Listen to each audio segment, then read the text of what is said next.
Luto muna tayo ng step curry.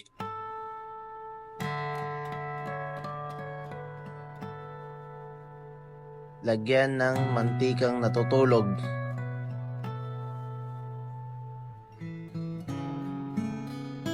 Sunod, lagyan ng Bombay.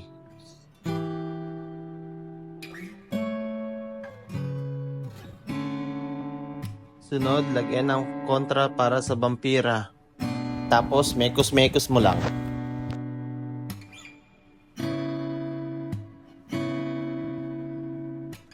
Pagkatapos saluin, ilagay ang mga chicken na nakakompress.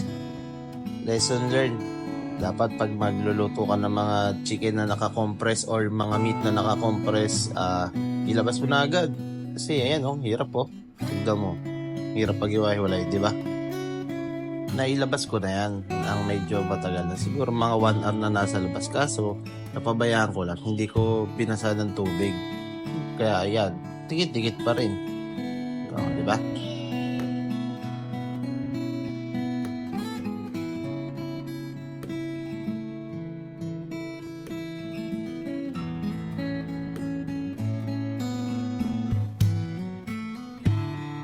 Dito, maglalagay na tayo ng unang dagta.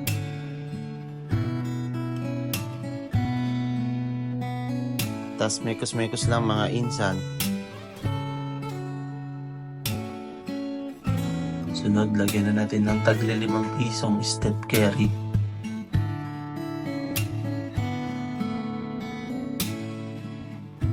Tapos mekos-mekos lang ulit.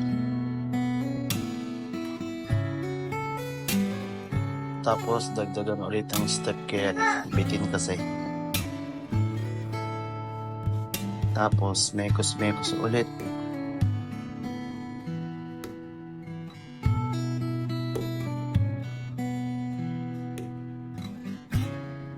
Tapos lagyan na natin ang favorite ni What's Up Doc. Ayan, dadagdag ko na nga pala yung pangalawang dagta.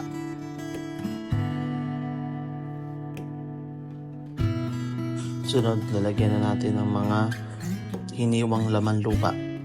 Yung iba naglalagay pa ng mga luya, mga bell pepper.